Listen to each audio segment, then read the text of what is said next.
बिस्मिल्लाहिर्रहमानिर्रहीम। अस्सलाम वालेकुम पाकिस्तान। नाजरीन, आप देख रहे हैं आवाज़ बावलपुर न्यूज़ चैनल और मैं हूं आपका मेज़बान अहमद फैज। नाजरीन, जैसा कि आप सब जानते हैं कि हम आप लोगों के लिए आज की शख्सियत प्रोग्राम लेकर आया करते हैं। आज मैं आपको जिस शख्सियत का तारुफ करवाने जा रहा हूँ, आप किसी तारुफ के मोहताज नहीं है। पाकिस्तान पीपल्स पार्टी के जियाले मेरे साथ मौजूद हैं, जिन्होंने सियासत को बारीक बीनी से देखा है, बारीक बीनी से जानते हैं। राना मोहम्मद असलम साहब मेरे साथ मौजूद हैं, नायब सदर पाकिस्तान पीपल्स पार्टी लियाकतपुर। आज हम पीपल्स पार्टी के हवाले से बात करेंगे, तालीम के हवाले से बात करेंगे, लियाकतपुर की सियासत के हवाले से बात करेंगे। आइए राना मोहम्मद असलम साहब से बात करते हैं। अस्सलाम वालेकुम सर, कैसे हैं आप? वालेकुम सलाम। ठीक है, अल्हम्दुलिल्लाह, खैरियत सब से? खैरियत है। असलम साहब, आपने सियासत का आगाज़ कब से शुरू किया? 78 से किया था जी, स्टूडेंट लाइफ से। स्टूडेंट लाइफ से। तो उस दिन की सियासत और आज की सियासत आप कैसे देखते हैं? वो जो सियासत थी उस वक्त पैसे की सियासत नहीं थी। ठीक है। अब सच्ची बात है कि सियासत जो है वो इन्वेस्टमेंट है। मेरे जैसा वर्कर जो सफ़ेद पोश आदमी है, इट कैन नॉट अफोर्ड, वो पैसे की सियासत अफोर्ड नहीं कर सकता जी। आजकल तो सियासत इन्वेस्टमेंट है। हम लोग तो एक नज़रिए के साथ खड़े हुए हैं। अब इस उम्र में ना हम दागी हो सकते हैं, ना हम कहीं जा सकते हैं। तो अब हमारा जो है वो पार्टी के साथ ही ओढ़ना बिछोना है, हमने यही रहना है, तो यही वक्त। अगर लियाकतपुर के हवाले से बात करें तो मौजूदा सियासी सूरत हाल पर लियाकतपुर के हवाले से आपका क्या पॉइंट ऑफ व्यू है? देखिए, लियाकतपुर शहरों में तो ओवरऑल सिटी लियाकतपुर में भी जो है ना वो इतना वोट बैंक नहीं होता। यहाँ बिजनेसमैन लोग हैं, ताजर हैं, उनके बेनिफिट उनके अपने मुफादात होते हैं जी। विलेज की सियासत ग्रुपों में तकसीम हुई भी होती है। हाँ, जहाँ बिरादरियाँ होती हैं, बिल्कुल। इन्वेस्टमेंट भी होती है पैसे की, नाज़मीन पे लोग वो इन्वेस्टमेंट करते हैं। शहरों में वोट जो ज़्यादातर होता है वो पार्टी का वोट होता तो है मेरे जैसे लोगों का, लेकिन वो इतनी रेशो नहीं होती कि वो लीड कर सके। थोड़ा वोट कम होता है क्योंकि यहाँ बिजनेस कम्युनिटी होती है। पाकिस्तान पीपल्स पार्टी को आप कैसे देखते हैं आज के मौजूदा दौर में? देखिए जी, पार्टियों पे नौजवान बुरा वक्त या जिसे कहते हैं कि अंधेरी या तूफान, वो तो आते रहते हैं जी। अच्छे वक्त भी। हमने तो ये वक्त भी देखा है कि पाकिस्तान की पार्टी का पूरे पंजाब में मेंबर नेशनल असम्बली भी नहीं था, यानी कि ओवरऑल पूरे पंजाब में मेंबर नेशनल असम्बली भी नहीं था। तो पाकिस्तान की पार्टी के पास सिर्फ 2 या 3 MP थे। एक हमारे रफीकत लगारी साहब थे, मसूद आलम शाह साहब थे, उसमें भी पार्टी ने गुजारा किया, फिर कम बैक भी किया जी, फिर वो कम बैक भी हुआ। उस वक्त वो ये सिलसिले आते रहते हैं जी। हम लोग मायूस नहीं होते क्योंकि हमने जो सीखा था, जो नज़रिया था हमारे अंदर, वो अल्हम्दुलिल्लाह वो अभी तक वो कायम है, बल्कि उसमें पुख्तगी आ रही है, दिन ब दिन मैच्योरिटी आ रही है। देख रहे हैं हम किस ये जो है उसमें हमें फ़र्क है। बेनज़ीर भुट्टो साहिबा की लीडरशिप को आप कैसे देखते हैं? वो कैसी लीडर थी, इस बारे में क्या तासरात हैं आपके? बात ये है कि बीबी शहीद का जो दुख है ना, सॉरी मैं जज्बाती हो जाऊँगा, तो हमें हम इसे यकीनी कहा जाता है कि अब वो ज़िंदगी गुजारे। वो जरदारी साहब ने हमारे सरों पे हाथ रखा। ओवरऑल पूरा पाकिस्तान इससे वाकफ़ है कि उन्होंने पाकिस्तान खप्पे का, जिसके घर में मैयत पड़ी हुई हो और वो पाकिस्तान खप्पे का नारा लगा रहा हो, तो उससे उसकी सियासी फहम और फरासत का अंदाज़ा कर सकते हैं तो वो मुल्क के लिए सोच रहा है। बाकी बीबी शहीद की सियासत को पहुँचना तो सूरज को रोशनी दिखाने का मसला होगा, उसकी सियासत को। अब बिलावल हमारे चेयरमैन हैं, नौजवान हैं, हम इस बात पे हैं कि हम तीसरी नस्ल के साथ हम काम कर रहे हैं। हमने भुट्टो साहब के साथ स्टूडेंट लाइफ में काम किया, तो बड़ा डिफरेंस है। खला तो उनका कभी पूरा हो ही नहीं सकता, इसमें कोई दूसरी राय ही नहीं है। लेकिन जरदारी साहब की सियासत माशाल्लाह, मैंने एक रिकॉर्ड पे क्वेश्चन है कि मैंने उनसे क्वेश्चन किया था कि जरदारी साहब, जिनके मुकाबले में हम लड़े हैं सारी ज़िंदगी, वो हमारी लाइनों में बैठे हुए हैं front seat, what is this, ये क्या है? तो जरदारी साहब ने जवाब दिया था, भैया जो हमारे हरीफ हैं, उस वक्त नून लीग वाले हरीफ थे जी, इनके मुकाबले में हम पैसे की सियासत ना करें तो यार आप और हम दोनों को खा जाएंगे।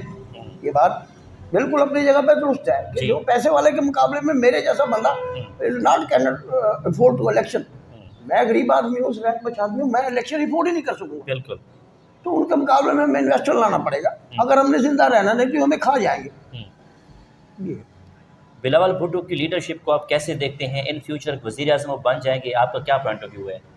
बिलावल भुट्टो को देख तो रहा हूँ कि वो इस तरफ गामदन है, क्योंकि पार्लियामेंट में उनका एक्सपीरियंस, जो पार्लियामेंट प्रैक्टिस होती है उसके लिए वो खासे अच्छे चल रहे हैं, जा रहे हैं। बल्कि मीडिया के पर्सन लोगों ने भी इतराफ़ किया कि उसमें एक मुदब्बर सियासतदान की झलक नजर आती है। वो एज फैक्टर या ऐसे को मामला ना आए दरमियान में हायल हुए, तो बिलावल भुट्टो को वज़ीर आज़म बनने से कोई नहीं रोक सकता।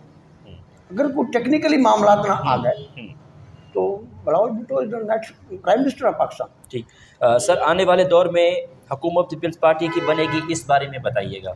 देखिए जी, जो मामला अल्लाह के सुपुर्द होते हैं ना, उसमें मेरा और आपका दखल नहीं होता। जहाँ तक मूवमेंट का तल्लक है, पीपल्स पार्टी मूवमेंट कर रही है और कम बैक कर रही है।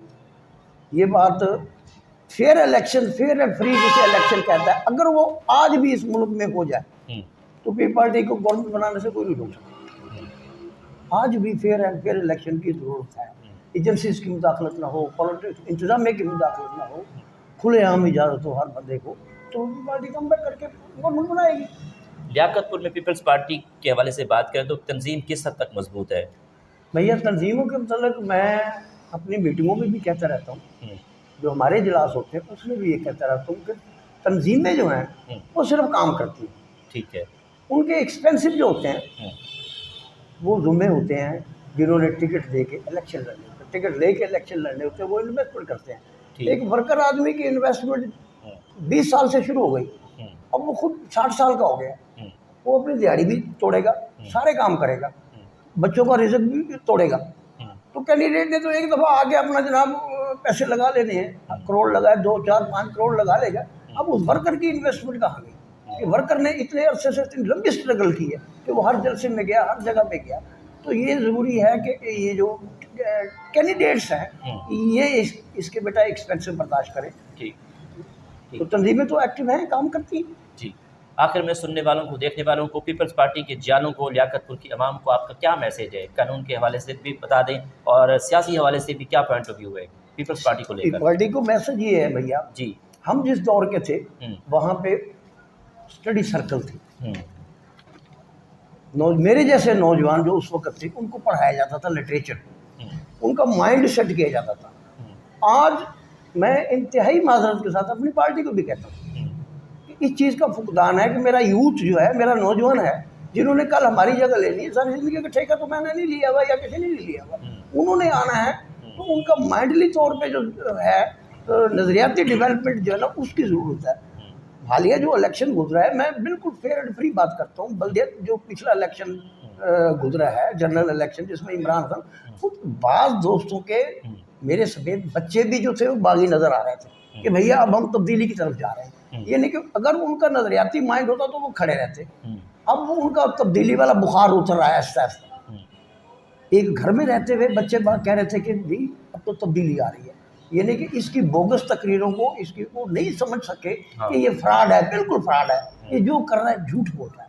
वो नहीं, अगर वो नज़रियाती तौर पे मजबूत होते तो वो ना कर सकते। इसके लिए ज़रूरत है हर डिस्ट्रिक्ट में, हर तहसील में स्टडी सर्कल की ज़रूरत है, वहाँ क्लासेस पढ़ाई जाए, नौजवान डेवलप हो, उनका नज़रियाती असास पैदा हो।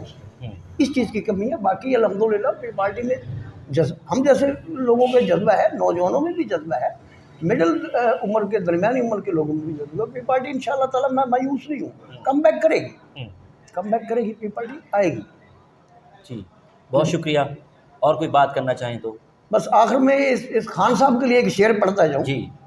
ये था, वो हबीब जालब साहब ने पढ़ा था, अयूबी आमरियत के खिलाफ, बर्बाद गुलिस्तां करने को जब एक ही उल्लू काफ़ी था, बर्बाद गुलिस्तां करने को जब एक ही उल्लू काफ़ी था, हर शाख पे उल्लू बैठा है, अंजाम में गुलिस्तां क्या। क्या बात है, क्या क्या बात। बहुत शुक्रिया, बात करके अच्छा लगा पीपल्स पार्टी के हवाले से।